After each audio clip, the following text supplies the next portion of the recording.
Nunca vas a graduarte. Fueron las palabras exactas que el profesor García me dijo mientras sostenía mi examen de matemáticas con una enorme X roja marcada en el centro.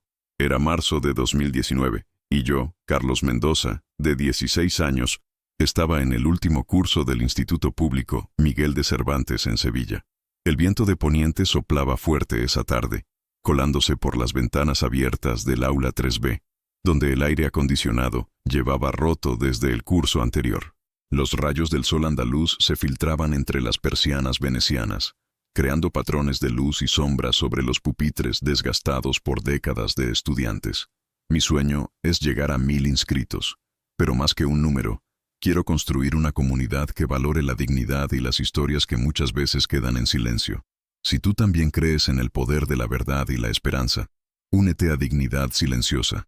Suscríbete ahora y acompáñame en este camino para hacer que cada voz sea escuchada. Juntos podemos lograrlo. El profesor García, un hombre de 60 y tantos años con gafas de pasta gruesa y una calvicie que intentaba disimular peinándose el poco cabello que le quedaba hacia un lado, me miraba con esa expresión que había perfeccionado durante sus 30 años de carrera docente, una mezcla de desilusión y superioridad moral que parecía decir, ya te lo advertí. Llevaba la misma camisa blanca arrugada de siempre, con manchas de tiza en las mangas, y su corbata azul marino estaba ligeramente torcida. Carlos, esta es la 4ª evaluación consecutiva que suspendes.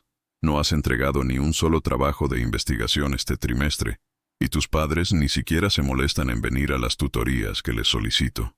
Su voz tenía ese tono condescendiente que tanto odiaba, mientras agitaba el papel en el aire como si fuera una sentencia judicial. Francamente, no entiendo por qué sigues viniendo a clase. Sería más honesto que buscaras un trabajo, porque la universidad definitivamente no está hecha para ti. Sentí como si me hubieran dado un puñetazo en el estómago. Alrededor mío, mis compañeros de clase fingían estar concentrados en sus propios exámenes, pero podía sentir sus miradas de reojo, algunos con lástima, otros con ese alivio silencioso de quien piensa mejor él que yo. María José, que se sentaba 2 filas adelante, me lanzó una mirada comprensiva por encima del hombro. Era la única persona en toda la clase que había mostrado algún tipo de amabilidad hacia mí durante ese curso tan difícil. La verdad es que el profesor García no estaba completamente equivocado. Mi rendimiento académico había sido un desastre desde que mis padres se separaron el año anterior. Mamá trabajaba doble turno limpiando oficinas en el centro de Sevilla para poder pagar el alquiler del pequeño piso de 2 habitaciones en el barrio de Triana, donde nos habíamos mudado después del divorcio. Papá había desaparecido prácticamente de nuestras vidas, enviando ocasionalmente algo de dinero, pero sin dar la cara para asumir sus responsabilidades como padre. Por las tardes, cuando llegaba del instituto, me encontraba con mi hermana pequeña, Lucía, de 11 años, haciendo los deberes sola en la mesa de la cocina. Tenía que ayudarla con las matemáticas, prepararle la merienda y muchas veces la cena, porque mamá no llegaba hasta las 9 de la noche, agotada y con apenas energía para preguntarnos cómo había ido el día. Los fines de semana, mientras mis compañeros salían a tomar algo por la Alameda de Hércules o iban al cine en Los Arcos, yo me quedaba cuidando de Lucía o acompañaba a mamá al supermercado, calculando cada euro que gastábamos. Esa rutina había hecho que descuidara completamente mis estudios. Las noches las pasaba preocupándome por las facturas que se acumulaban sobre la nevera, por los ruidos extraños que hacía la lavadora vieja, por si tendríamos suficiente dinero para los libros del curso siguiente. Era difícil concentrarse en las ecuaciones de 2º grado o en los reinos de taifas cuando tu mente estaba constantemente ocupada en problemas mucho más inmediatos y tangibles. Después de la humillación pública en clase de matemáticas, salí del instituto con una sensación de vacío en el pecho que me acompañó durante todo el trayecto en autobús hasta casa. Las calles de Sevilla estaban animadas con el bullicio habitual de la tarde. Turistas tomando fotos en la plaza de armas, vendedores ambulantes ofreciendo pañuelos y recuerdos, el aroma de las flores de naranjo mezclándose con el humo de los coches. Pero yo caminaba como si estuviera dentro de una burbuja, completamente desconectado de toda esa vida que me rodeaba.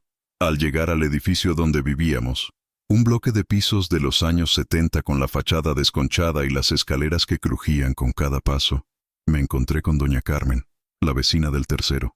Era una mujer mayor, viuda, que siempre tenía una palabra amable para todos los vecinos. Llevaba un carro de la compra de esos con rueditas, lleno de bolsas del Mercadona. «Hola, Carlos. ¿Qué tal el instituto hoy?», me preguntó con esa sonrisa genuina que siempre me arrancaba una sonrisa a mí también, incluso en los peores días. «Regular, doña Carmen. Lo de siempre», le respondí, intentando no sonar demasiado desanimado.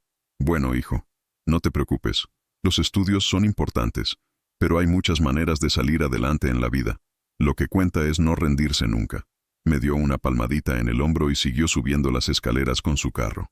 Sus palabras se me quedaron resonando en la cabeza mientras abría la puerta de casa.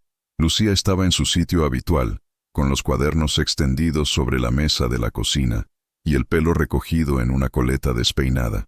Levantó la vista cuando me oyó entrar. «¿Cómo te ha ido hoy, Carlos?», me preguntó con esa preocupación que me partía el corazón. A los 11 años, mi hermana ya había aprendido a leer las expresiones faciales como una experta, probablemente por toda la tensión que había vivido en casa durante la separación de nuestros padres. «Bien, pequeñaja. ¿Y a ti? ¿Qué tal las mates?», le pregunté, dejando la mochila en una silla y dirigiéndome directamente a la nevera para ver qué podíamos cenar, pues no las entiendo muy bien.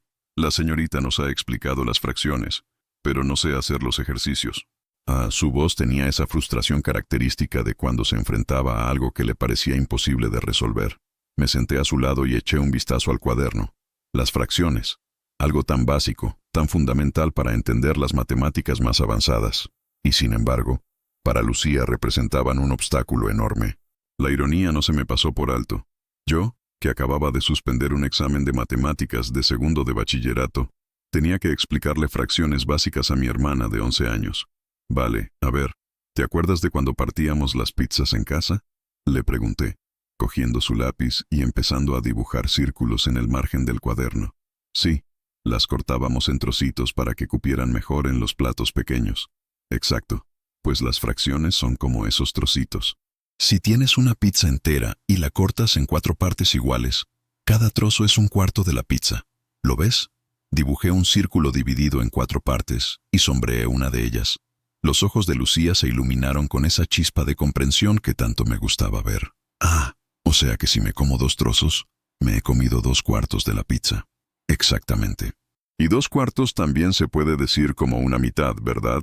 Durante la siguiente media hora, estuvimos resolviendo ejercicios de fracciones usando ejemplos de pizzas, chocolatinas y pasteles. Lucía iba captando los conceptos poco a poco, y yo me daba cuenta de que explicar las matemáticas de forma sencilla y visual me resultaba natural. Era como si tuviera un talento oculto para descomponer los problemas complejos en partes más pequeñas y comprensibles.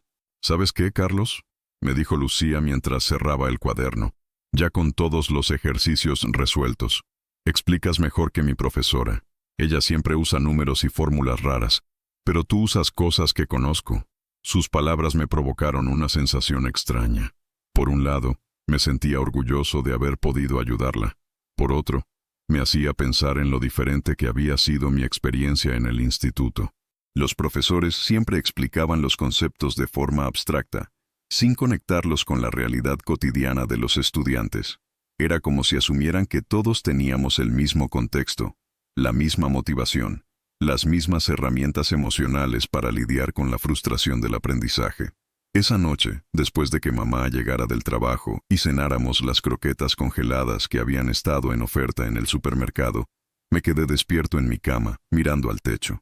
El cuarto que compartía con Lucía era pequeño, con 2 camas individuales separadas por una mesita de noche y un armario que chirriaba cada vez que lo abríamos. Las paredes estaban decoradas con algunos pósters que había salvado de mi antigua habitación, uno del Real Betis Balompié y otro de la Torre del Oro de Sevilla que me había regalado mi abuelo antes de morir. Las palabras del profesor García seguían resonando en mi cabeza como un eco molesto. «Nunca vas a graduarte». ¿Tenía razón? ¿Era realmente tan incapaz como él sugería? ¿O quizás el problema no era mi capacidad, sino las circunstancias que rodeaban mi vida en ese momento? Pensé en doña Carmen y en lo que me había dicho sobre no rendirse nunca. Pensé en Lucía y en cómo había entendido las fracciones cuando se las expliqué de forma diferente.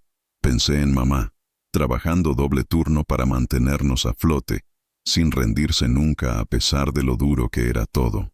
A la mañana siguiente, me levanté con una determinación que no había sentido en meses. Era jueves, y tenía clase de lengua castellana con la señorita Morales, la única profesora del instituto que siempre me había tratado con respeto, incluso cuando mis notas no acompañaban. Decidí quedarme después de clase para hablar con ella. La señorita Morales era una mujer de unos 40 años, con el cabello castaño siempre recogido en un moño elegante, y una forma de vestir que combinaba profesionalismo con calidez. Llevaba ese día un jersey de punto azul marino y una falda gris hasta la rodilla. Sus gafas de lectura colgaban de una cadena dorada y siempre llevaba un bolígrafo rojo en la mano, no para marcar errores con crueldad, sino para hacer anotaciones constructivas en nuestros trabajos. «¿Qué tal, Carlos? Te noto más animado hoy», me dijo cuando me acerqué a su mesa después de que el resto de los estudiantes hubieran salido del aula. «Señorita Morales, quería preguntarle algo.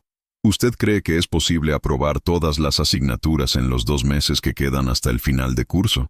Se quitó las gafas y me miró con atención, como si estuviera evaluando no solo mi pregunta, sino también mi estado de ánimo y mis intenciones reales. «Carlos, eso depende de muchos factores. Tu situación académica es complicada, no voy a mentirte, pero también sé que tienes capacidades que no has estado usando. He leído algunos de tus escritos en clase, y cuando te aplicas, demuestras una comprensión profunda de los temas. El problema no es tu inteligencia. Entonces, ¿cuál es el problema? El problema es que has estado lidiando con demasiadas cosas a la vez. La separación de tus padres, la nueva situación económica de tu familia, las responsabilidades que has tenido que asumir. Todo eso consume mucha energía mental. Pero si realmente estás dispuesto a intentarlo, podemos buscar una estrategia». Se levantó de la silla y fue hacia la pizarra, donde empezó a escribir una lista de asignaturas y las notas que necesitaría para aprobar cada una. Matemáticas es tu asignatura más complicada. Necesitas un mínimo de un 6 en el examen final para compensar las evaluaciones anteriores. Historia tienes un 4 de media, así que necesitas un 5. En inglés estás mejor, con un 4,5 de media. Lengua la tienes aprobada. Ciencias naturales necesitas un 6 también.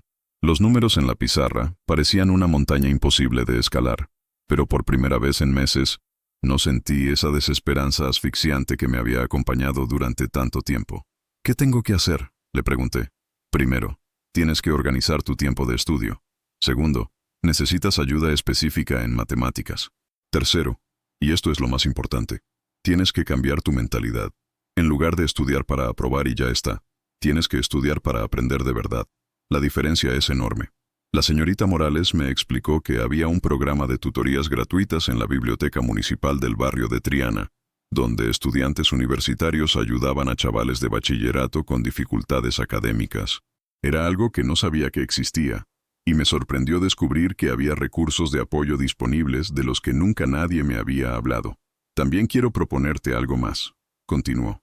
«Si consigues aprobar todas las asignaturas, me gustaría que consideraras la posibilidad de hacer el discurso de graduación en nombre de tu clase».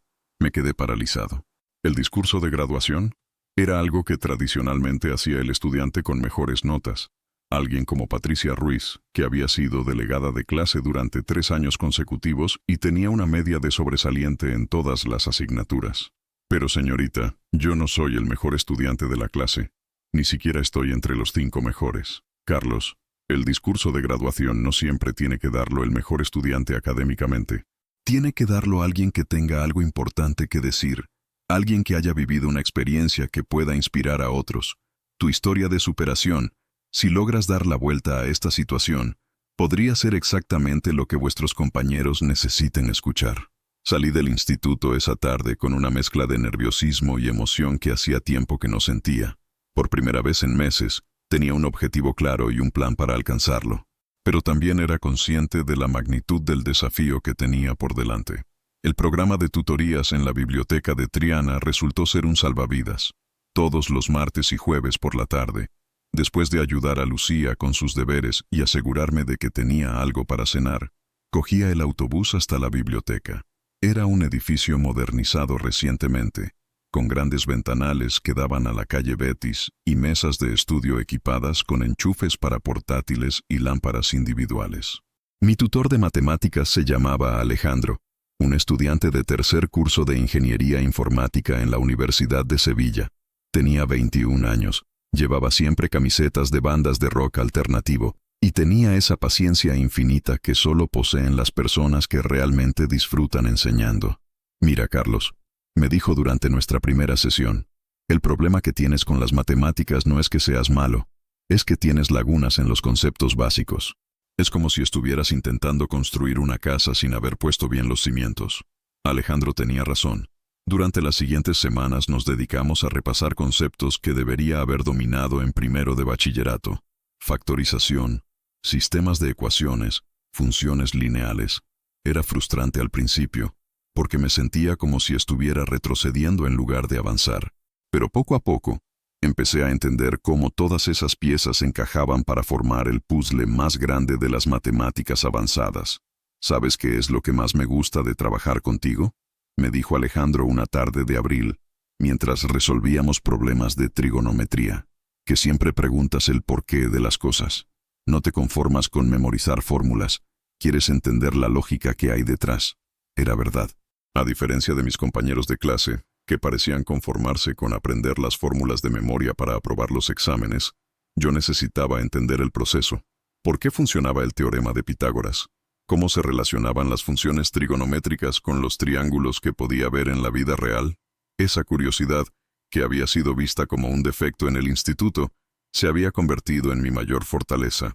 Paralelamente a las tutorías de matemáticas, había establecido una rutina de estudio rigurosa en casa.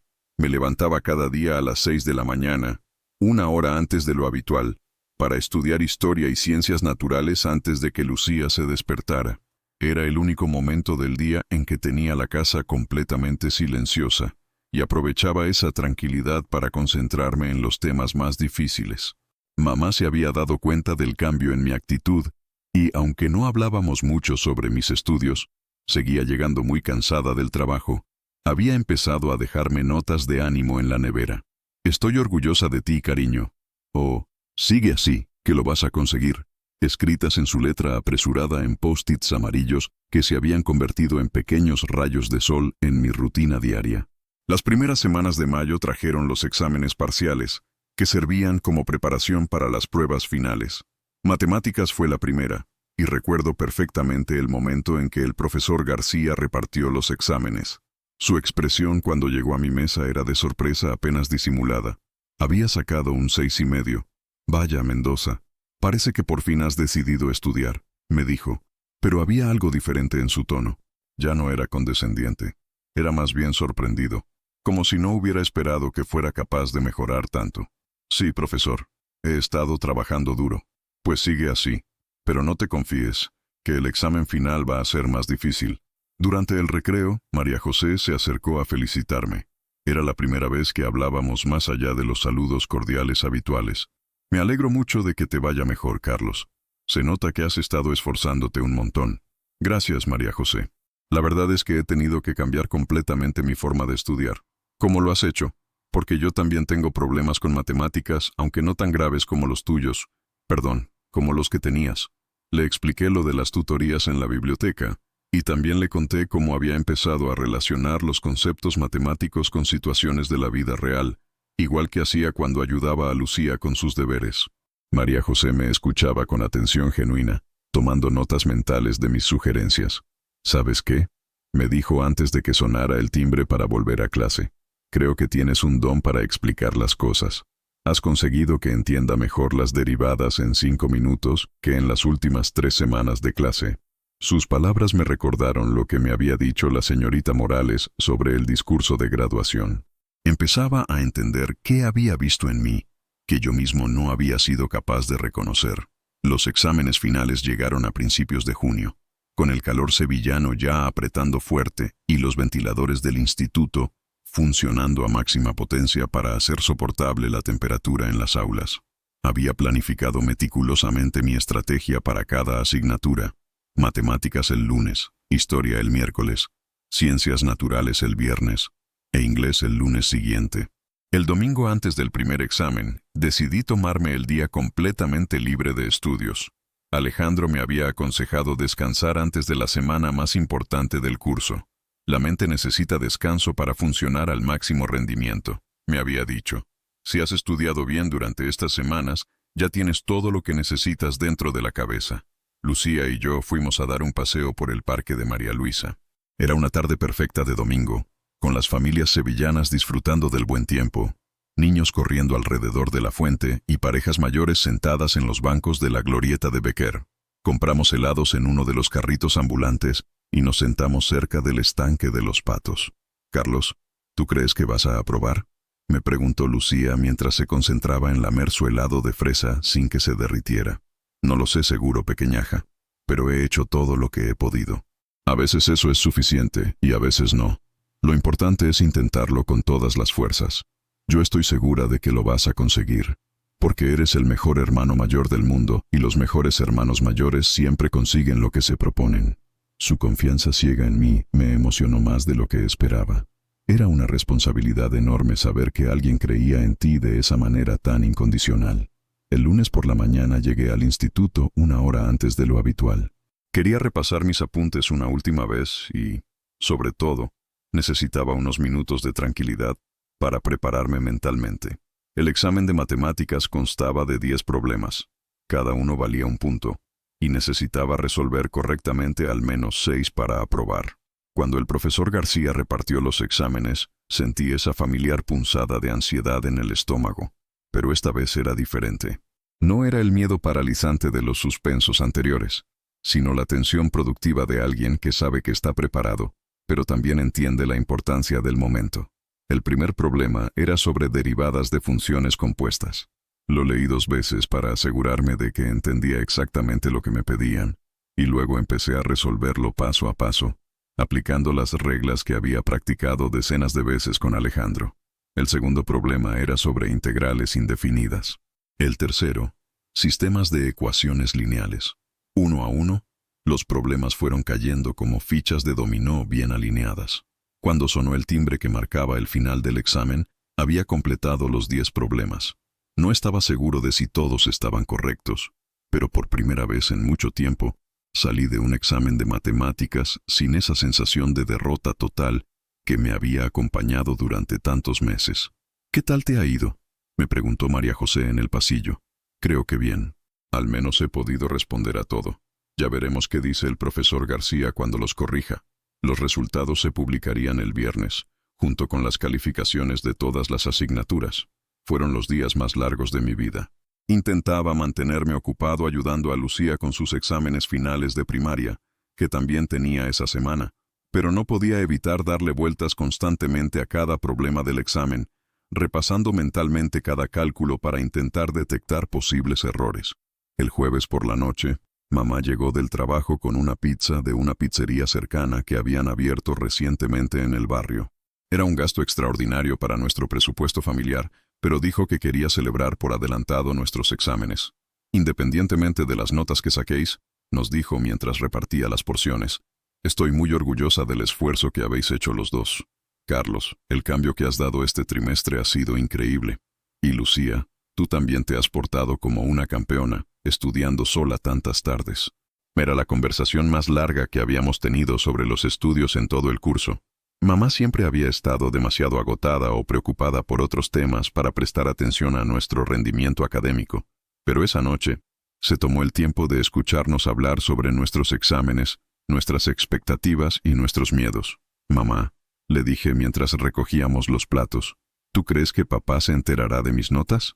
Era la primera vez que mencionaba a papá en meses. Desde la separación, habíamos evitado el tema por mutuo acuerdo tácito, como si no hablar de él pudiera hacer que su ausencia doliera menos.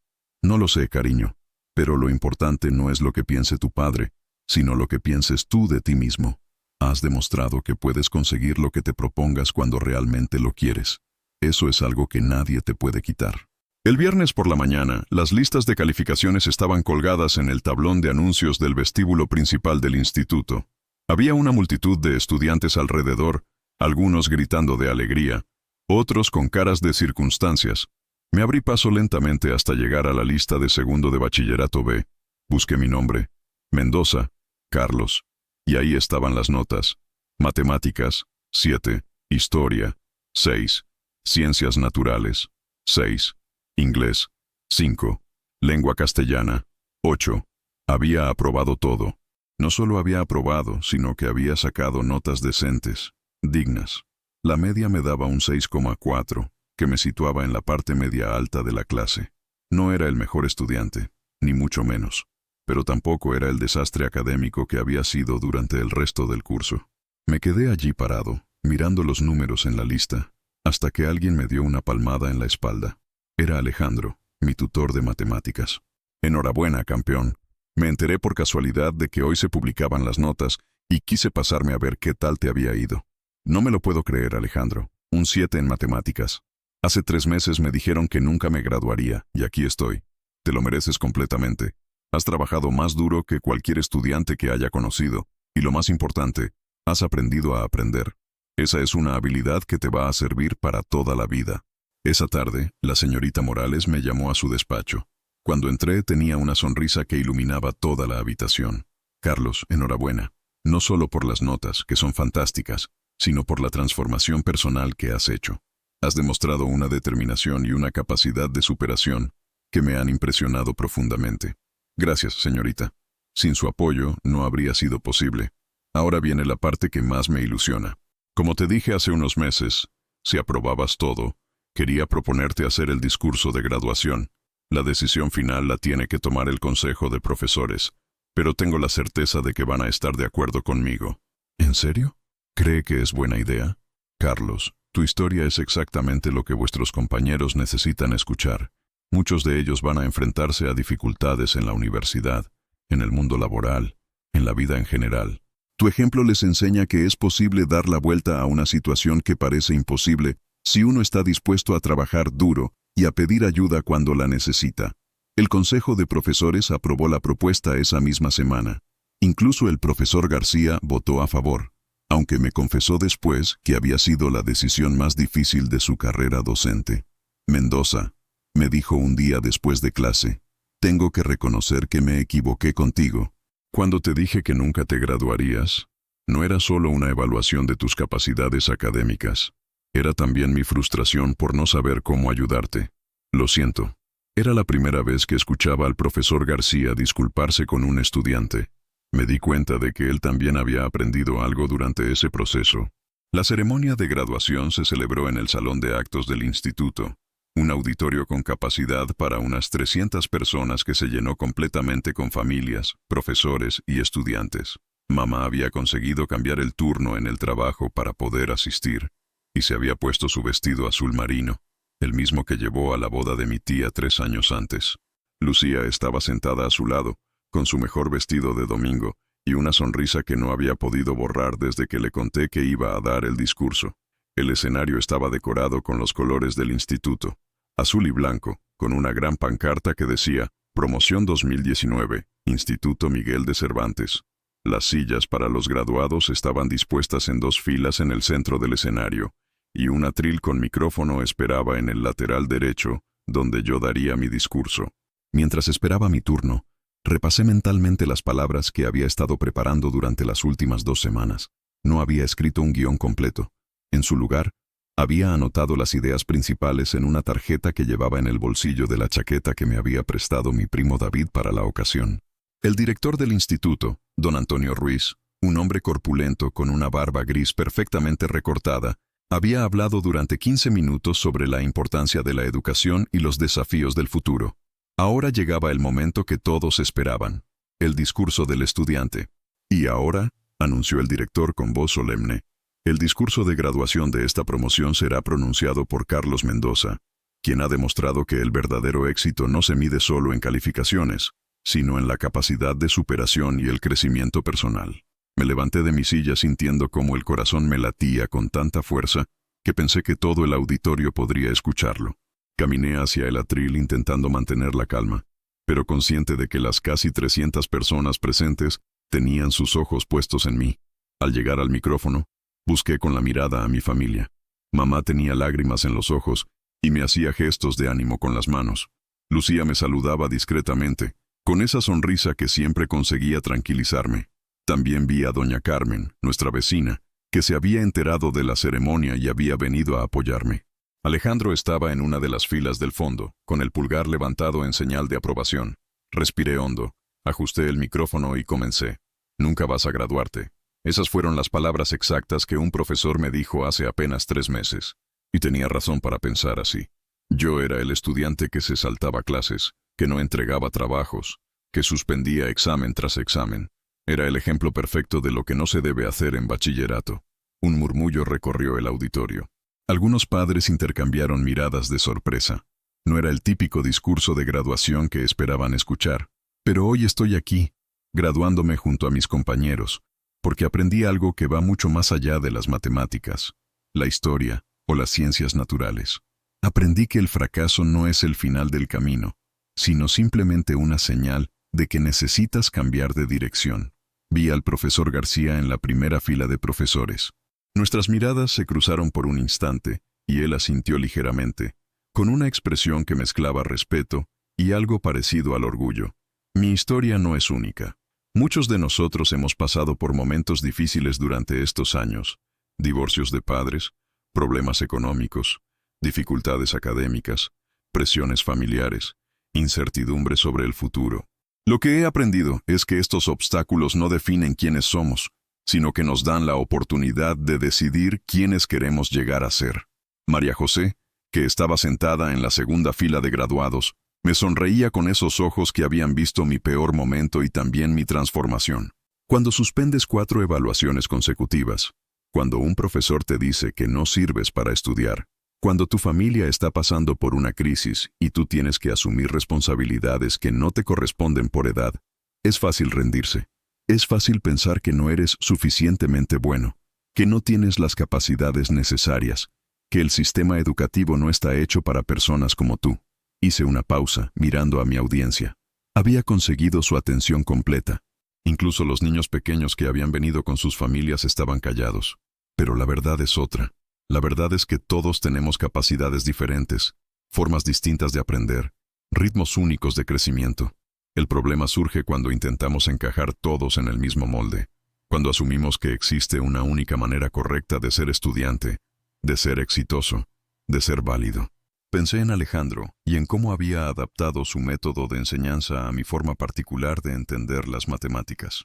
Pensé en la señorita Morales y en cómo había visto potencial en mí cuando yo mismo no era capaz de verlo. Mi transformación no habría sido posible sin la ayuda de personas que creyeron en mí cuando yo no creía en mí mismo. Mi profesora de lengua, que me propuso este discurso cuando mis notas todavía eran un desastre. Mi tutor de matemáticas en la biblioteca de Triana, que me enseñó que no soy malo para las matemáticas, simplemente aprendía de forma diferente.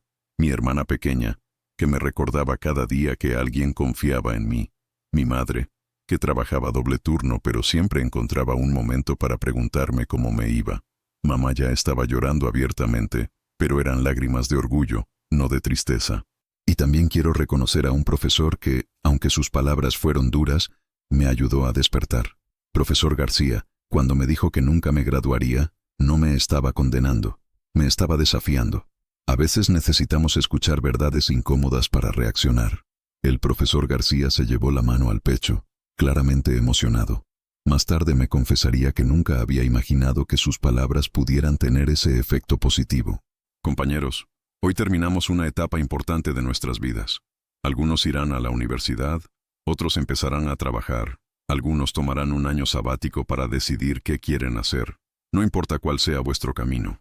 Lo que importa es que recordéis que el fracaso no es permanente, que siempre es posible cambiar de rumbo, que vuestra historia no está escrita por otros, sino por vosotros mismos. La audiencia estaba completamente silenciosa. Podía sentir la tensión emocional en el ambiente. Hace 3 meses, yo era el estudiante del que los profesores habían perdido toda esperanza. Hoy, soy el estudiante que da el discurso de graduación. Si yo pude dar la vuelta a mi situación en 3 meses, ¿qué podéis conseguir vosotros en 3 años? ¿En 10 años? ¿En toda una vida? Miré a mis compañeros de clase, a Patricia Ruiz, que tradicionalmente habría dado este discurso, a David Moreno, que siempre había sido el más popular, a Ana García, que tenía las mejores notas en ciencias. Todos me miraban con una atención que nunca antes había captado. No permitáis que nadie os defina por vuestros peores momentos. No permitáis que un suspenso, un rechazo, un fracaso, determinen vuestro valor como personas. Vuestro potencial no lo determina una nota en un examen, sino vuestra capacidad de levantaros cada vez que caéis, de aprender de vuestros errores, de pedir ayuda cuando la necesitáis. Las palabras fluían con una naturalidad que me sorprendía. Era como si todo lo que había vivido, aprendido y sentido durante esos meses de transformación hubiera encontrado por fin su forma de expresión. Y a las familias que nos acompañan hoy, gracias por vuestra paciencia, por vuestro apoyo incondicional, por seguir creyendo en nosotros incluso cuando nosotros mismos habíamos dejado de creer. Especialmente a aquellos padres y madres que, como mi madre, han hecho sacrificios enormes para que pudiéramos llegar hasta aquí. Vuestro esfuerzo no ha sido en vano. Mamá se había tapado la cara con las manos, abrumada por la emoción. Lucía le frotaba la espalda, consolándola con esa madurez que había desarrollado demasiado pronto debido a nuestras circunstancias familiares. Termino con una reflexión que quiero que todos recordemos. El éxito no se mide solo en diplomas, títulos universitarios o trabajos bien remunerados. El éxito se mide también en la capacidad de superación, en la fortaleza para enfrentar las adversidades, en la humildad para reconocer cuando necesitamos ayuda, en la generosidad para ayudar a otros que están pasando por lo que nosotros hemos pasado. Hice la pausa final, mirando una vez más a toda la audiencia. Promoción 2019.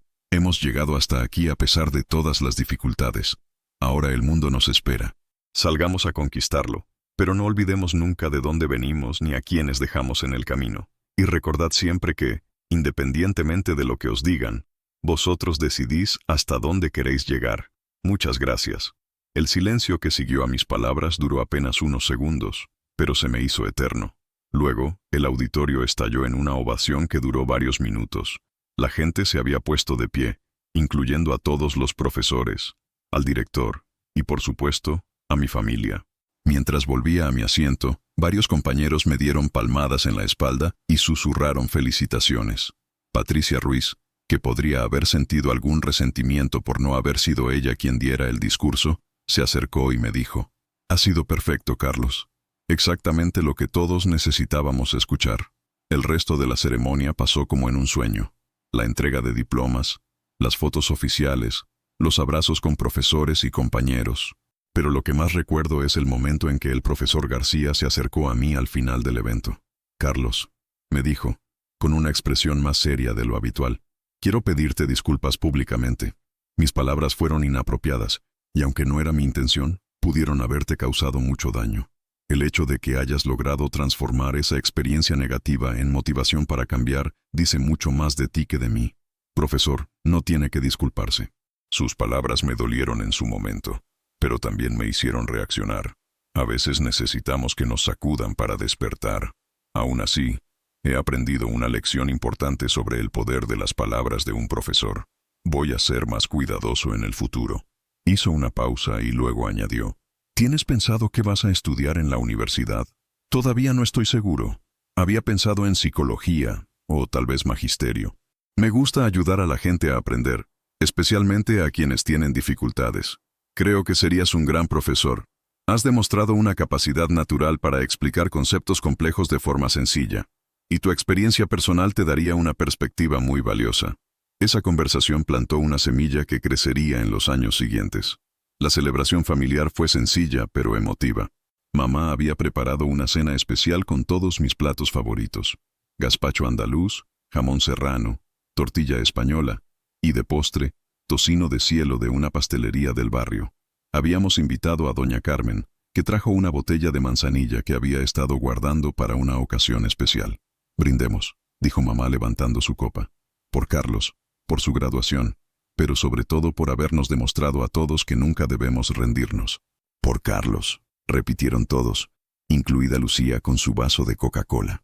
Esa noche, antes de irme a dormir, me quedé un rato en la terraza de nuestro pequeño piso, mirando las luces de Sevilla extenderse hacia el horizonte. Era una noche cálida de junio, con esa brisa suave que hace que las noches sevillanas sean únicas. Podía escuchar el rumor lejano del tráfico en la avenida de la Constitución y el eco de alguna fiesta de graduación en algún patio cercano. Pensé en todo el camino recorrido desde aquel día de marzo, cuando el profesor García me dijo que nunca me graduaría. En solo 3 meses, había logrado no solo aprobar todas las asignaturas, sino también descubrir capacidades que no sabía que tenía. Más importante aún, había aprendido que las etiquetas que otros nos ponen no tienen por qué definirnos para siempre. Mi teléfono vibró con un mensaje. Era de Alejandro.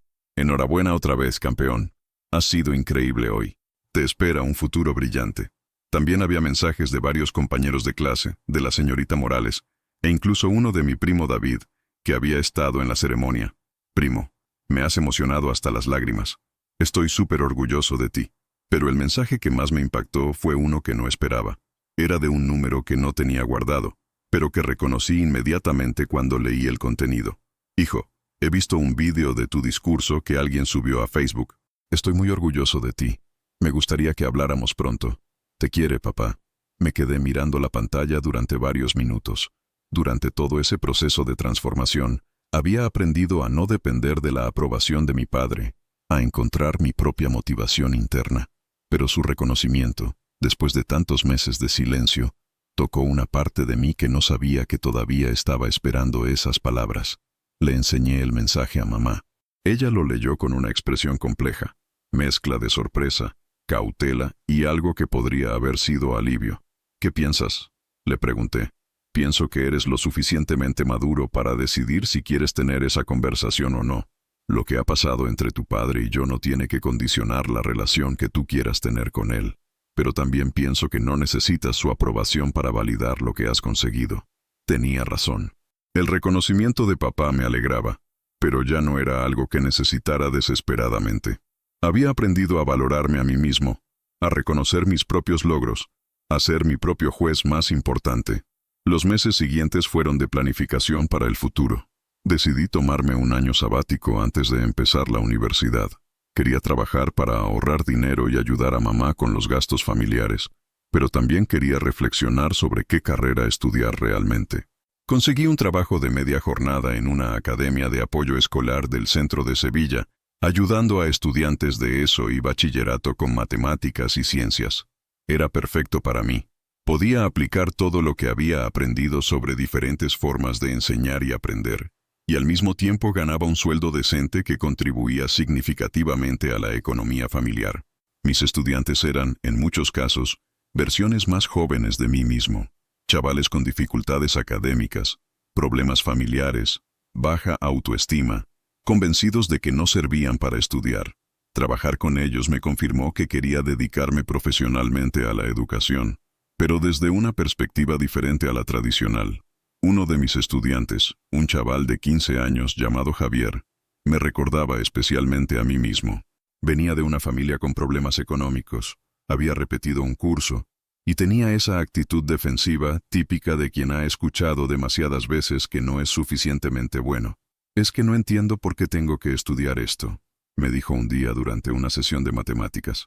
«Total, seguro que suspendo igual que siempre». «Javier», le respondí, «hace exactamente un año, yo pensaba exactamente lo mismo que tú. Un profesor me dijo que nunca me graduaría. Y ¿sabes qué? Tenía razón. Si yo hubiera seguido comportándome como lo hacía hasta ese momento».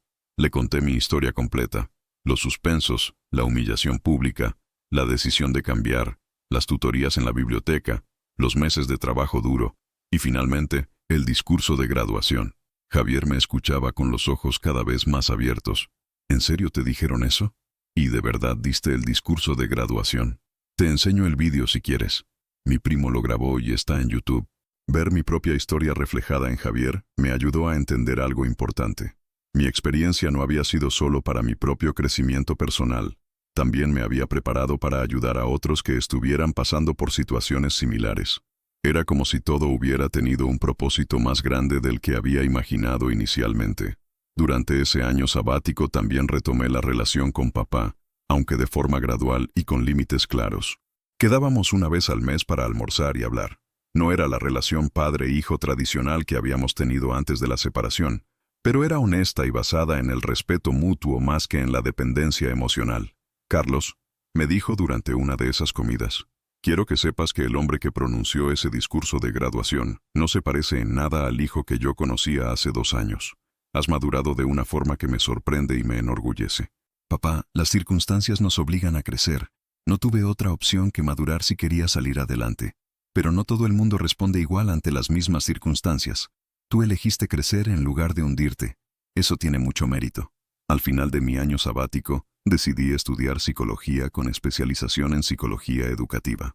Quería entender mejor los procesos de aprendizaje, las dificultades académicas y, sobre todo, cómo ayudar a estudiantes que estuvieran en situaciones similares a la que yo había vivido. El día que recibí la carta de admisión a la Universidad de Sevilla, Lucía, que ya estaba en primero de ESO y sacaba notas excelentes, probablemente motivada por mi ejemplo, me dijo algo que me emocionó profundamente. Carlos, cuando sea mayor, quiero ser como tú. No porque saques buenas notas, sino porque nunca te rindes cuando algo se pone difícil. Era la mayor recompensa que podía recibir por todo el esfuerzo invertido. Hoy, varios años después, soy profesor de apoyo en un instituto público de Sevilla, especializado en estudiantes con dificultades académicas y problemas familiares. Tengo una consulta privada donde hago orientación psicopedagógica y colaboro con asociaciones que trabajan con familias en situaciones de vulnerabilidad social. Mi historia se ha convertido en una herramienta de trabajo. Cuando un estudiante llega a mi consulta convencido de que no sirve para estudiar, le cuento lo que me pasó a mí. Cuando unos padres están preocupados porque su hijo suspende todo y no saben qué hacer, les explico que a veces los problemas académicos son síntomas de otras cosas más profundas. El profesor García se jubiló hace 2 años, y en su fiesta de despedida me pidió que fuera a hablar con los nuevos profesores del instituto sobre la importancia de las palabras que utilizamos con nuestros estudiantes. Tu historia, me dijo, me ha enseñado más sobre educación que 30 años dando clase. Alejandro, mi tutor de matemáticas, terminó siendo profesor universitario, y seguimos manteniendo el contacto. A veces me deriva a estudiantes de ingeniería que tienen dificultades, y siempre bromea diciendo que yo fui su mejor experimento pedagógico. La señorita Morales se convirtió en directora del instituto e implementó un programa de mentorías donde estudiantes que han superado dificultades académicas ayudan a otros que están pasando por situaciones similares. Tu discurso de graduación, me dice a menudo, marcó un antes y un después en cómo entendemos el éxito académico en este centro. Mamá sigue trabajando, aunque ya no doble turno. Pudo reducir su jornada laboral cuando yo empecé a trabajar y a contribuir económicamente en casa. Lucía está terminando bachillerato con notas excelentes y quiere estudiar medicina. A menudo me pide consejos sobre técnicas de estudio, y yo siempre le digo lo mismo. Encuentra tu propia forma de aprender. No intentes copiar la de otros. Hace unos meses, recibí un mensaje de WhatsApp de Javier, aquel estudiante de 15 años que me recordaba tanto a mí mismo. La foto que me envió era de su graduación de bachillerato. El mensaje decía, Profesor Carlos, me gradué con una media de 7,5. Gracias por demostrarme que era posible. El curso que viene empiezo Ingeniería Informática. Es en momentos como ese cuando entiendo completamente el valor de haber vivido todo lo que viví. Mi fracaso académico, la humillación del profesor García, los meses de trabajo duro, el miedo antes de los exámenes finales, la emoción del discurso de graduación, todo formaba parte de un proceso que me preparaba no solo para mi propio éxito, sino para ayudar a otros a encontrar el suyo. Porque al final, nunca vas a graduarte, no era una sentencia definitiva. Era simplemente el punto de partida de una historia de superación que todavía se está escribiendo, no solo en mi vida, sino en las vidas de todos los estudiantes que encuentran en mi experiencia la inspiración para no rendirse nunca. Y cada vez que un estudiante me dice, no puedo, yo le respondo, todavía no puedes. Pero si yo pude pasar de ser el estudiante que nunca se graduaría a dar el discurso de honor, ¿qué crees que puedes conseguir tú? La respuesta a esa pregunta siempre es la misma. Todo lo que estén dispuestos a trabajar para conseguir. Únete a Dignidad Silenciosa. Suscríbete ahora y caminemos juntos para que ninguna voz vuelva a ser silenciada. Porque cuando una historia se cuenta con el corazón, puede cambiarlo todo.